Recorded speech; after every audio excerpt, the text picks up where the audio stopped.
आई never sad Hindu और मुस्लिम, मैं तो कदे कहा ही नहीं। उन्हें कहा भी जे मैं इवें कहां फिर तो मैं सारी पब्लिक लाइफ चो ही जड़ा मेरा मैं तो I do not work for a vote bank. मैंने तो मैं कदे वोट बैंक लिए थोड़ी काम किया। मेरा तो नारा ही सबका साथ सबका विकास है। I am shocked. Who told you that whenever one talks of people with more children the inference is they are Muslims? तो बचपन मेरा जिथे बीतिया साडे घर दे आड़े दुआले मुसलमानां दे घर सी। ईद वाले दिन साडे घर रोटी नहीं सी पकदी, उत्थों ही आंदी सी। और असी तो इवें रहे, मैं तो ये सोच नहीं सकदा। The day I start doing Hindu Muslim, I won't be entitled to live in a public domain. I won't do Hindu Muslim. This is my pledge.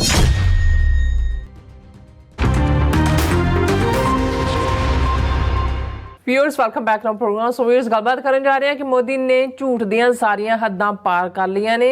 अपने एक ताज़ा इंटरव्यू विच मोदी ने कहा है कि मैं कदे हिंदू मुसलमान दा विवाद नहीं कीता, मैं सब नूं जिहड़ा है ओह भारती समझदा अते हिंदू मुसलमान दा मैं कदे जिक्र ही नहीं कीता। और झूठ दी देवी भी अपने संघासन ते मोदी नूं बिठाउण नूं फिरदी होनी है कि ये ते मेरे नालों भी ज़्यादा ਵੱਧ ਜਿਹੜਾ ਝੂਠ ਬੋਲਦਾ ਹੈ। ਸੋ ਇਸ ਬਾਰੇ ਆਪਾਂ ਗੱਲਬਾਤ ਕਰਨ ਜਾ ਰਹੇ ਹਾਂ। ਸੋ ਅਸੀਂ ਚਾਹਾਂਗੇ ਕਿ ਤੁਸੀਂ ਇਸੇ ਤਰ੍ਹਾਂ ਬਣੇ ਰਹਿਣਾ, ਦੇਖਣ ਸੁਣਨ ਜਾਂ ਲਿਖਣ ਲਈ ਤੁਹਾਡਾ ਸਭ ਦਾ ਬਹੁਤ ਬਹੁਤ ਧੰਨਵਾਦ। ਜੀ ਰਾਜ ਸਾਹਿਬ ਕੀ ਕਹਿਣਾ ਚਾਹੋਗੇ?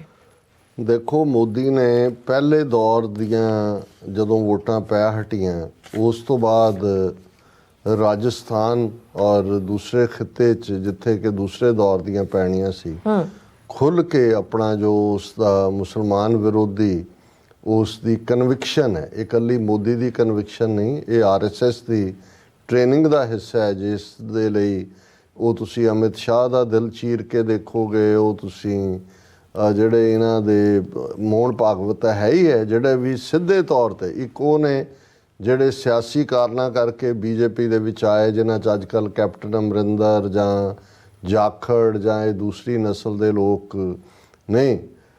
ਇਹ ਤਾਂ ਸਿਆਸੀ ਨੇ, ਇਹਨਾਂ ਨੂੰ ਕੱਲ੍ਹ ਨੂੰ ਕੋਈ ਹੋਰ ਨਜ਼ਰ ਆਇਆ ਉੱਧਰ ਚਲੇ ਜਾਣਗੇ। ਪਰ ਜਿਨ੍ਹਾਂ ਦੀ ਟ੍ਰੇਨਿੰਗ RSS ਹੋਈ ਹੈ, ਉਹ ਕੱਲ੍ਹ ਵੀ ਅਸੀਂ ਜ਼ਿਕਰ ਕੀਤਾ ਸੀ ਕਿ ਇੱਕ ਪਾਸੇ ਉਹ ਨਾਜ਼ੀ ਐਡਮਾਇਰਰ ਨੇ, ਕਿਉਂਕਿ ਗੋਲਵਲਕਰ ਔਰ ਸਾਵਰਕਰ ਔਰ ਹੈਡਗਵੇਅਰ ਇਹਨਾਂ ਤਿੰਨਾਂ ਨੇ ਐਡਮਾਇਰ ਕੀਤਾ ਸੀ ਕਿ ਜੋ ਹੱਲ ਘੱਟ ਗਿਣਤੀਆਂ ਦਾ ਨਾਜ਼ੀਆਂ ਨੇ ਕੱਢਿਆ ਉਹੀ ਭਾਰਤ 'ਚ ਹੋਣਾ ਚਾਹੀਦਾ। ਐਡਮਾਇਰਰ ਸੀ। ਵੱਖਰੀ ਕਹਾਣੀ ਹੈ ਕਿ ਅੱਜ ਇਹ ਜ਼ਾਓਨਿਸਟ ਬਣੇ ਹੋਏ ਨੇ। ਇਜ਼ਰਾਈਲ ਦਾ ਨੈਤਨਯਾਹੂ ਕਿਲਰ ਔਰ ਮੋਦੀ ਜਿਹੜੇ ਨੇ ਇਹ ਟਵਿਨ ਵਾਂਗ ਬਿਹੇਵ ਕਰ ਰਹੇ ਨੇ, ਕਿਉਂਕਿ ਮੁਸਲਮਾਨਾਂ ਨੂੰ ਮਾਰਨਾ ਦੋਨਾਂ ਦਾ ਕਾਮਨ ਏਜੰਡਾ ਹੈ। ਔਰ ਇਸ ਸਭ ਦੇ ਚਲਦਿਆਂ ਭਾਰਤ ਦੇ ਵਿੱਚ ਜੇ ਮੋਦੀ ਹਿੰਦੂਆਂ ਦਾ ਹਿਰਦੇ ਸਮਰਾਟ ਦਾ ਟਾਈਟਲ ਉਸ ਨੇ ਜਿੱਤਿਆ ਤੇ ਉਸ ਦਾ ਕਾਰਨ 2002 ਦੇ ਵਿੱਚ ਹਜ਼ਾਰਾਂ ਮੁਸਲਮਾਨਾਂ ਦਾ ਗੋਦਰਾ ਕਾਂਡ ਦੀ ਆੜ ਦੇ ਵਿੱਚ ਕੀਤੀ ਗਈ ਨਸਲਕੁਸ਼ੀ ਸੀ। ਔਰ ਉਸ ਦੇ ਉੱਤੇ ਜਦੋਂ ਈਵਨ 2014 ਦੀ ਇਲੈਕਸ਼ਨ ਕੈਂਪੇਨ ਦੇ ਵਿੱਚ ਸੀ, ਇੱਕ ਫੋਰਨ ਰਿਪੋਰਟਰ ਦੇ ਨਾਲ ਫੋਰਨ ਕੰਟਰੀ ਦੇ ਜਦੋਂ ਇੰਟਰਵਿਊ ਕਰ ਰਿਹਾ ਸੀ, ਉਹਨੇ ਕਿਹਾ ਵੀ ਠੀਕ ਹੈ ਤੁਸੀਂ ਕਹਿੰਦੇ ਹੋ ਜੀ ਕਿ ਤੁਸੀਂ ਨਿਰਦੋਸ਼ ਹੋ ਕਿਉਂਕਿ ਤੁਹਾਨੂੰ ਅਦਾਲਤਾਂ ਨੇ ਬਰੀ ਕਰ ਦਿੱਤਾ ਹੈ, ਪਰ ਤੁਹਾਨੂੰ ਅਫਸੋਸ ਤਾਂ ਹੋਏਗਾ ਹੀ ਕਿ ਤੁਹਾਡੇ ਚੀਫ ਮਿਨਿਸਟਰ ਹੁੰਦਿਆਂ ਹਜ਼ਾਰਾਂ ਗੁਜਰਾਤੀ ਮਾਰੇ ਗਏ ਜੇ ਉਹਨਾਂ ਨੂੰ ਤੁਸੀਂ ਮੁਸਲਮਾਨ ਵੀ ਮੰਨੋ, ਪਰ ਹੈ ਤਾਂ ਗੁਜਰਾਤੀ ਸੀ। ਤਾਂ ਉਹਨੇ ਕਿਹਾ ਹਾਂ, ਜਬ ਕੋਈ ਕੁੱਤੇ ਕਾ ਪਿੱਲਾ ਵੀ गाड़ी के टायर के नीचे आ जाए तो दुख तो होता ही। ਹੁਣ ਇਸ ਲੈਵਲ ਤੇ ਉਦੋਂ ਸੀ। ਹੁਣ ਜਦੋਂ ਇਹਨੂੰ ਇਹ ਲੱਗਾ ਵੀ ਸ਼ਾਇਦ ਪਹਿਲੇ ਚਰਨ ਦੀਆਂ ਵੋਟਾਂ 'ਚ ਘੱਟ ਪਰਸੈਂਟੇਜ ਵੋਟਾਂ ਪਈਆਂ ਜਾਂ ਟ੍ਰੈਂਡ ਡਿਫਰੈਂਟ, ਉਹਨੇ ਖੁੱਲ੍ਹ ਕੇ ਮੁਸਲਮਾਨਾਂ ਦੇ ਖਿਲਾਫ ਜੋ ਲਾਈਨ ਲਈ ਉਸ ਦੇ ਵਿੱਚ ਉਹਦਾ ਇਹ ਵੀ ਕਹਿਣਾ ਕਿ ਭਾਈ ਇਹ ਜਿਹੜੀ ਕਾਂਗਰਸ ਦਾ ਮੈਨੀਫੈਸਟੋ ਹੈ ਇਹ ਕਹਿ ਰਿਹਾ ਕਿ ਤੁਹਾਡਾ ਪੈਸਾ ਖੋਹ ਲੈਣਗੇ, ਜਨਾਨੀਆਂ ਦਾ ਮੰਗਲ ਸੂਤਰ ਵੀ ਖੋਹ ਲੈਣਗੇ, ਔਰ ਇਹ ਜਿਹੜਾ ਸੋਨਾ ਜਾਂ ਦੂਜਾ ਹੈ ਉਹਨਾਂ 'ਚ ਤੁਹਾਡੀ ਪ੍ਰਾਪਰਟੀਆਂ ਔਰ ਖੋਹ ਕੇ ਵੰਡਣਗੇ। ਜਿਹਨਾਂ ਦੇ ਜ਼ਿਆਦਾ ਬੱਚੇ ਨੇ ਜਿਹੜੇ ਘੁਸਪੈਠੀਏ ਨੇ, ਹੁਣ ਜ਼ਾਹਰ ਹੈ ਕਿ ਮੁਸਲਮਾਨਾਂ ਦੇ ਲਈ ਵੀ ਲਫ਼ਜ਼ ਘੁਸਪੈਠੀਆ ਅਮਿਤ ਸ਼ਾਹ ਵੀ ਯੂਜ਼ ਕਰ, ਅਮਿਤ ਸ਼ਾਹ ਨੇ ਤਾਂ ਟਰਮਾਈਟ ਸਿਉਂਕ ਵਰਗਾ ਇਸਤੇਮਾਲ ਕੀਤਾ ਹੋਇਆ। ਔਰ ਕਿਹਦੇ ਸੋਨਾ ਖੋਹਣਾ ਹੈ ਤੇ ਕਿਹਨੂੰ ਜ਼ਿਆਦਾ ਬੱਚੇ ਕਿਹਦੇ ਨੇ। ਜ਼ਾਹਰ ਹੈ ਕਿ ਜਦੋਂ ਇਹ ਤੁਸੀਂ RSS ਤੇ ਸਾਰਿਆਂ ਦਾ ਸੁਣੋ ਕਿ ਵੀ ਹਿੰਦੂਆਂ ਦੀ ਆਬਾਦੀ ਤਾਂ ਘਟ ਰਹੀ, ਔਰ ਈਵਨ ਪ੍ਰਾਈਮ ਮਿਨਿਸਟਰ ਦੀ ਆਪਣੀ ਕੌਂਸਲ ਨੇ ਜਿਹੜੀ ਇੱਕ ਰਿਪੋਰਟ ਐਨ ਮੌਕੇ ਤੇ 2-3 ਦਿਨ ਪਹਿਲਾਂ ਜਾਰੀ ਕੀਤੀ, ਜਿਹਦੀ ਬਿਲਕੁਲ ਗਲਤ ਕੈਲਕੂਲੇਸ਼ਨ ਹੈ ਜੀ। ਮੁਸਲਮਾਨ ਇੰਨੇ % ਵੱਧ ਗਏ ਔਰ ਸਿੱਖ ਵੀ ਵੱਧ ਗਏ ਔਰ ਹਿੰਦੂ 7% ਥੱਲੇ ਚਲੇ, ਉਹਦੀ ਕੈਲਕੂਲੇਸ਼ਨ ਪੈਮਾਨਾ ਹੀ ਗਲਤ ਹੈ। ਹੁਣ ਕਿਉਂਕਿ ਇੱਕ ਪਾਸੇ ਦੁਨੀਆ ਦੇ ਵਿੱਚ ਇਸ ਨੂੰ ਲੈ ਕੇ ਬੜੀ ਤੋਏ ਹੋਈ ਵੀ ਤੂੰ ਪ੍ਰਾਈਮ ਮਿਨਿਸਟਰ ਹੈ ਔਰ ਆਪਣੀ ਇੱਕ ਵੱਡੀ minority 20 crore second largest population ਚਲੀ ਜਾਂਦੀ ਹੈ ਮੁਸਲਮਾਨਾਂ ਦੀ ਕਿ ਵੀ ਤੂੰ ਇਹ ਕਰ ਰਿਹਾ। ਹੁਣ ਤੁਸੀਂ ਜਦੋਂ ਝੂਠ ਦੀ ਦੇਵੀ ਜਾਂ ਉਹ ਵੀ ਆਪਣਾ ਸਿੰਘਾਸਨ ਛੱਡਣ ਨੂੰ ਫਿਰਦੀ ਹੈ, ਇਹਦੇ ਲਈ ਅੱਜ ਮੋਦੀ ਨੇ ਦਾ ਜਿਹੜਾ ਬਿਆਨ ਸਾਰੇ ਪਾਸੇ ਔਰ ਨਿਊਜ਼ 18 ਆਪਣਾ ਇਹਨਾਂ ਦਾ ਅਡਾਨੀਆਂ ਦਾ ਚੈਲੰਜ ਹੈ, ਉੱਥੇ ਬੜੇ ਆਰਾਮ ਨਾਲ ਬੈਠਾ ਹੈ, ਇੰਟਰਵਿਊ ਦੇ ਰਿਹਾ। ਉਹ ਕਹਿੰਦਾ ਆਈ ਨੈਵਰ ਸੈਡ ਹਿੰਦੂ ਔਰ ਮੁਸਲਿਮ, ਮੈਂ ਤਾਂ ਕਦੇ ਕਿਹਾ ਹੀ ਨਹੀਂ। ਉਹਨੇ ਕਿਹਾ ਵੀ ਜੇ ਮੈਂ ਐਵੇਂ ਕਹਾਂ ਫਿਰ ਤਾਂ ਮੈਂ ਸਾਰੀ ਪਬਲਿਕ ਲਾਈਫ ਚੋਂ ਹੀ ਜਿਹੜਾ ਮੇਰਾ ਮੈਂ ਤਾਂ I do not work for A vote bank, ਮੈਨੂੰ ਤਾਂ ਮੈਂ ਕਦੇ ਵੋਟ ਬੈਂਕ ਲਈ ਥੋੜੀ ਕੰਮ ਕੀਤਾ, ਮੇਰਾ ਤਾਂ ਨਾਰਾ ਹੀ ਸਭ ਕਾ ਸਾਥ ਸਭ ਕਾ ਵਿਕਾਸ ਹੈ। ਔਰ ਇਹ ਉਹਨੇ ਕਿਹਾ ਕਿ ਜੇ ਮੈਂ ਇਹ ਕਰਾਂ ਤਾਂ then he starts doing Hindu Muslim I will be unworthy of public life, ਫਿਰ ਜਨਤਕ ਜ਼ਿੰਦਗੀ 'ਚ ਮੈਨੂੰ ਰਹਿਣ ਦਾ ਕੋਈ ਹੱਕ ਨਹੀਂ। ਤੁਸੀਂ ਹੱਦ ਹੋ ਗਈ ਹੈ ਵੀ ਕਿਸ ਹੱਦ ਤੱਕ ਜਾ ਕੇ। ਕਹਿੰਦਾ I am shocked, who told you that whenever one talks of people with more children the inference is they are Muslims? ਕਹਿੰਦਾ ਜੀ ਇਹ ਕੌਣ ਕਹਿੰਦਾ ਤੁਹਾਨੂੰ ਕਿ ਇਹਦਾ ਮਤਲਬ ਮੁਸਲਮਾਨ ਹੀ ਹੈ। ਮੈਂ ਤਾਂ ਬਚਪਨ ਮੇਰਾ ਜਿੱਥੇ ਬੀਤਿਆ ਸਾਡੇ ਘਰ ਦੇ ਆਲੇ ਦੁਆਲੇ ਮੁਸਲਮਾਨਾਂ ਦੇ ਘਰ ਸੀ, ਈਦ ਵਾਲੇ ਦਿਨ ਸਾਡੇ ਘਰ ਰੋਟੀ ਨਹੀਂ ਸੀ ਪੱਕਦੀ, ਉਹ ਉੱਥੋਂ ਹੀ ਆਉਂਦੀ ਸੀ ਔਰ ਅਸੀਂ ਤਾਂ ਇਵੇਂ ਰਹੇ। ਮੈਂ ਤਾਂ ਇਹ ਸੋਚ ਨਹੀਂ ਸਕਦਾ ਮੁਸਲਮਾਨਾਂ ਦਾ ਜਾਂ ਦੂਸਰਾ ਕਰਨ ਦਾ ਜਾਂ ਪਾਰਟ ਜਿਹੜਾ the day I start doing Hindu Muslim I want be entitled to live in a public domain, I want do Hindu Muslim, this is my pledge, ਮੇਰੀ ਸਹੁੰ ਹੈ, ਮੈਂ ਸਹੁੰ ਖਾਂਦਾ ਹੈ ਕਿ ਮੈਂ ਕਦੇ ਹਿੰਦੂ ਮੁਸਲਿਮ ਨਹੀਂ ਕਰਾਂਗਾ ਔਰ ਦੂਜਾ ਨਹੀਂ ਕਰਾਂਗਾ। ਔਰ ਇਸ ਦੇ ਉੱਤੇ ਈਵਨ BBC ਦੀ ਹਿੰਦੀ ਸਰਵਿਸ ਨੇ ਪੂਰੀ 22 ਪੇਜ ਦੀ ਸਟੋਰੀ ਕੀਤੀ ਹੈ, ਉਹਦੀਆਂ ਸਾਰੀਆਂ ਸਪੀਚਸ ਕੱਢ ਕੇ ਕਿ ਉਹਨੇ ਕੀ ਕਿਹਾ, ਕਦੋਂ ਕਿਹਾ।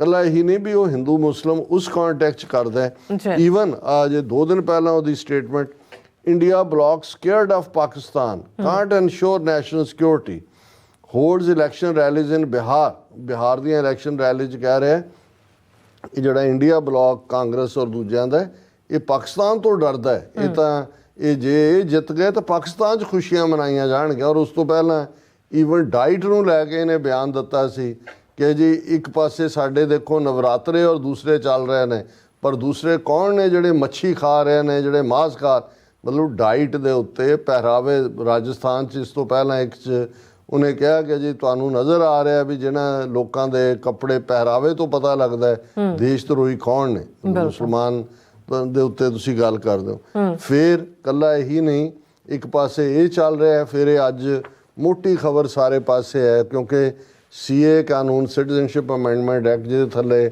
ਮੁਸਲਮਾਨਾਂ ਨੂੰ ਬਾਹਰ ਰੱਖਿਆ ਗਿਆ ਹੈ, ਉਸ ਦਾ ਹੋਇਆ ਕਿ first set of citizenship certificates issued under CAA 14 people granted Indian nationality ਕਿ ਜੀ ਦੇਖੋ ਅਸੀਂ CAA ਲਾਗੂ ਕਰ ਦਿੱਤੀ ਹੈ।